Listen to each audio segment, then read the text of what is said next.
One night, Sogo, a teen who likes to collect rare crystals, mines in a ravine. He lowers himself back to the ground when, from the sky, a bright red light hits him. He sees a vision of a winged creature and a girl, and when he wakes up, there's a red crystal in his hand. Amazed, he drives off while celebrating. When he arrives home, he greets his guardian Dumon. In his room, he places the red crystal under a microscope. He's happy to discover that there's no discoloration, and he tells himself he's finally found proof of what his mother was talking about. Suddenly, he sees the same vision of a girl earlier. Surprised, he thinks he must be hallucinating. Dumon asks if he got the bread that they ordered. Contrite, Sogo rushes out to do the errand. In a control room, someone reports that they have detected abnormal activity in the Lima at the deepest part of Garden Indigo.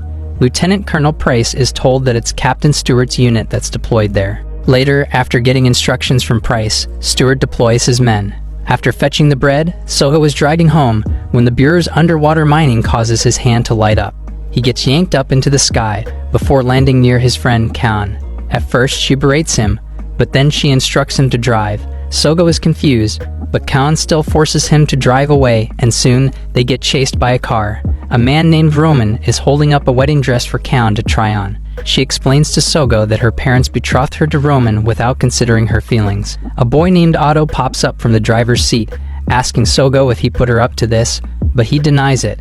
As the chase continues, Roman permits Otto to be rough, and the boy shoves the side of their car against Sogo's quicker board.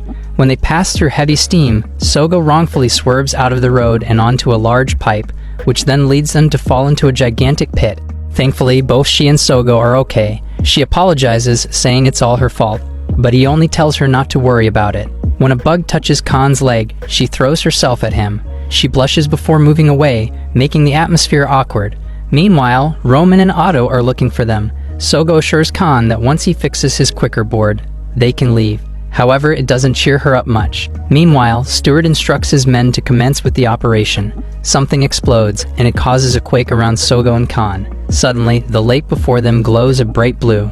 The next moment, the water drains away, exposing a large glowing red crystal in the center of the once lake. Sogo approaches it. The red crystal comes out from his pocket and flies toward the large red crystal, which then explodes. In the center is a glowing orb. It moves toward him, and in his arms, a girl materializes. The next moment, a spider-like armor appears. It chases after Sogo and Khan, forcing them to run. They're cornered when the red light appears from his hand again. A bipedal armor emerges out of nowhere and fights the spider-like armor, swiftly defeating it. Stewart gets excited, instructing his men to fire up his unit. The bipedal armor turns to them, while Sogo looks at the sleeping girl in his arms. The bipedal armor reaches for them when bullets rained on the armor's back. Behind them is another armor piloted by an excited Stewart.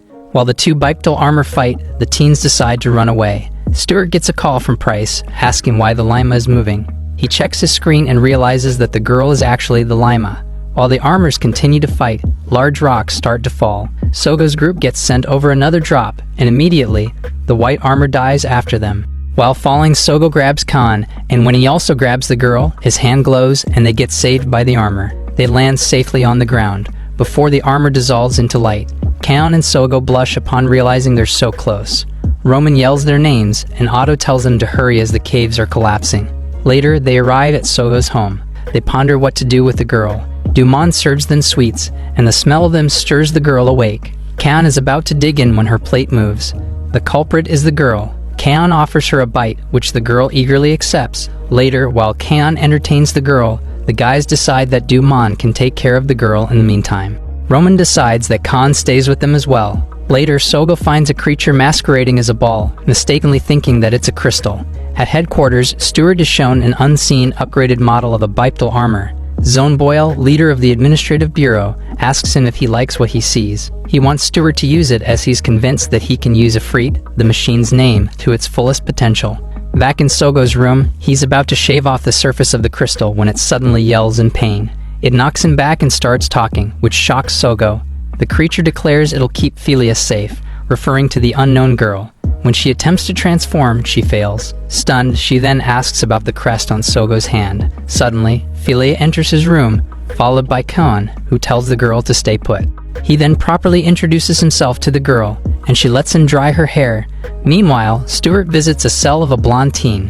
The warden tells the prisoner to behave, but when he doesn't respond, the warden gets angry and grabs his head. Instantly, he's hit in the eye with a tooth, blinding him. A guard tries to shoot at the prisoner, eventually hitting the lights and plunging the whole room into darkness.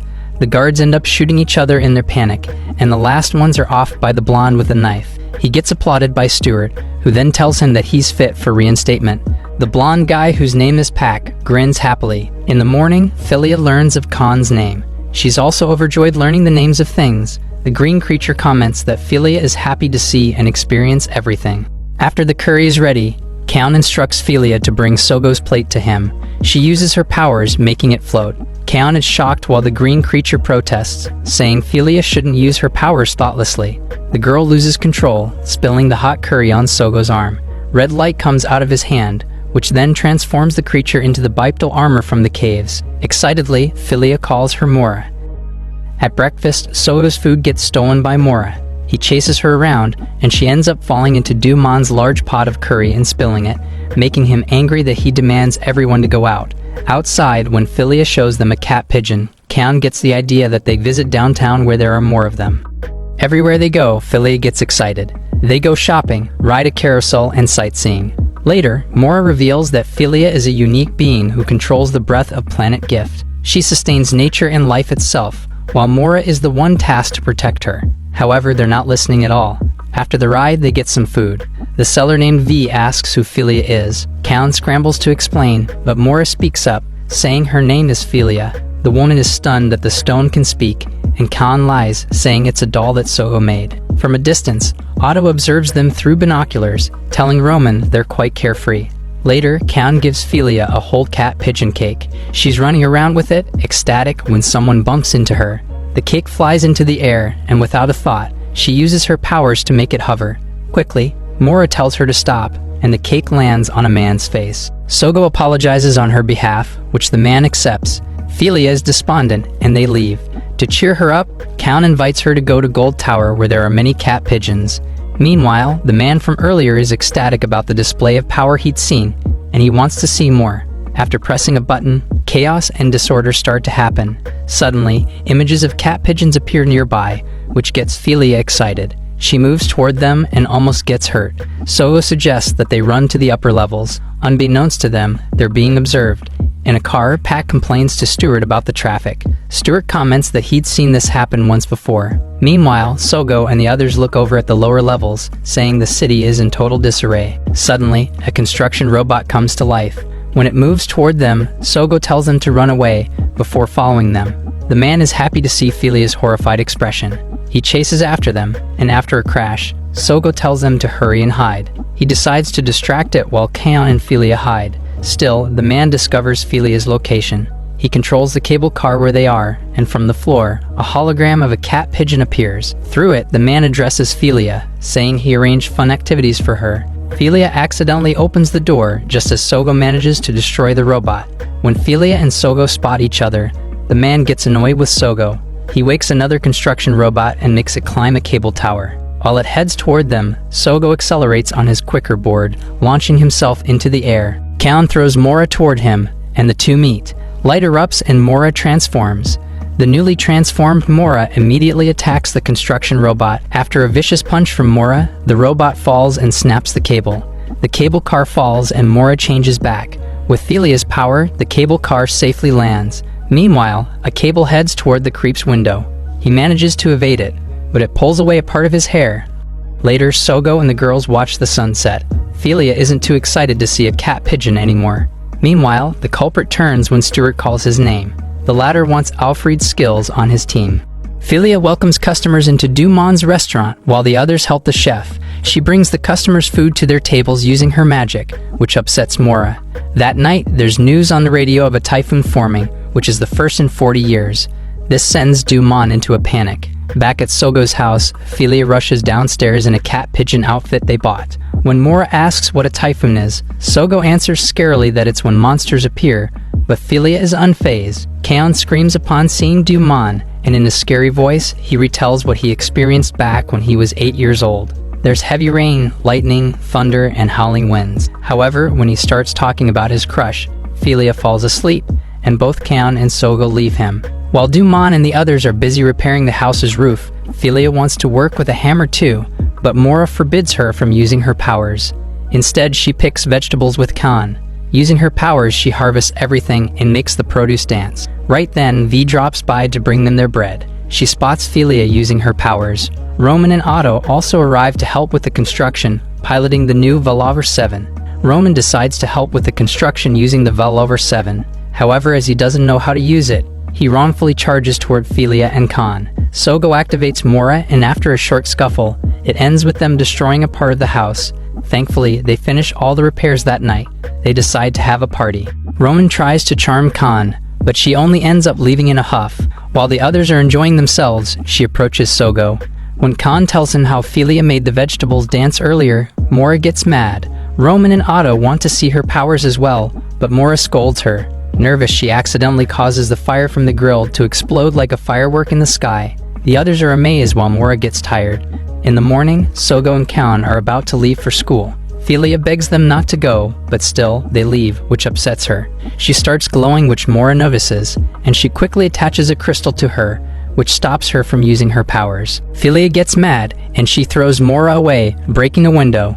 Dumon doesn't get mad, but she feels contrite. They board up the window before Dumon instructs her to watch over the place as he needs to go over to V's place. At the same time, Khan gets amazed by the rain, while Sogo recalls a memory with his mother. Suddenly, he receives a message saying there's no school for that day. However, they can't go home yet due to the rain. In the meantime, Sogo reveals that his mom would usually talk to him about a red crystal, but no one else ever believed her. He's determined to find one for her. Back at the house, a car arrives. Pac and Stuart enter through the door. Pac moves to capture her while Stuart spots a picture on the wall. The younger man breaks a pot to scare Philia, while at the same time, Sogo feels a foreboding feeling. He rushes toward home just as Pac brings the girl outside and deposits her into the car. Mora tries to stop the car, but she only gets dismantled into pieces. Sogo passes by the car, but he doesn't notice Philia. When he arrives home, the whole place is trashed. Mora tells him that Philia is in trouble, before he notices Philia's boot pinned on the dartboard. Mora reveals that two men took her away. Meanwhile, Philia is in a large moving car, depressed. She gets visited by Alfred, who forces her to eat, but she only asks where Sogo is. He gets mad, throwing his cap on the ground before grabbing her. Meanwhile, Mora senses Philia calling out through her choker. Inside the large armored vehicle, Pac says they should quickly hand over the llama to the Administrative Bureau, and Stuart tells him they're coming. Right then, Sogo and Mora arrive at the abandoned Alizarin mountain mine. Mora reveals that the signal from Philia's choker is coming from within, so they descend. When Alfred gets back, they get a report that someone is coming. Sogo catches up with their armored vehicle, and Mora senses that Philia is inside. She spots him, but then Pac starts shooting at Sogo. Their quicker board gets hit, and it explodes. Sogo calls out Mora's name, and she transforms into a bipedal armor. Instantly, Stuart sets out to battle using Ifrit. The two armors battle it out while Sogo climbs into the large armored vehicle, but he gets immediately captured by Pac. At the same time, Mora is getting pummeled. After a strong punch from Stuart, Mora dissolves into light, which confuses the captain that she just disappeared. Later, Sogo gets beaten up by Pac till he could no longer move. While Mora enters the vehicle, Sogo makes a commotion in his cell, which Philia hears. He also hears her, so he sticks his head up the vent, and surprisingly, Mora shows up. The two then escape. Right then, Pac takes Philia, leading her outside for the handover. Sogo finally locates her, but Pac then points a knife at her. She tries to use her powers to no avail, but Mora manages to take Pac's knife away. When Philia thrashes, Pac punches her, and the force sends her over the edge of the high vehicle. Sogo activates Mora, but her transformation looks different, much more upgraded.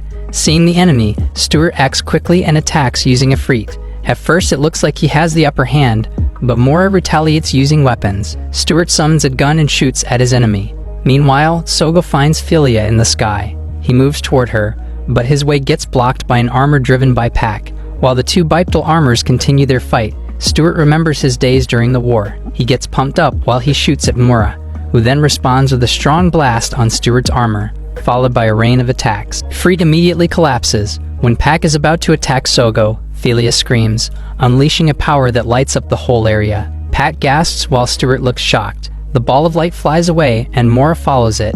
Eventually, it lands and the light dissipates, revealing Sogo sleeping in Felia's lap. He wakes up to her voice, saying she used up too much of her powers. When he gets a good look at her, he's surprised to see her looking like his age. She then thanks him for saving her.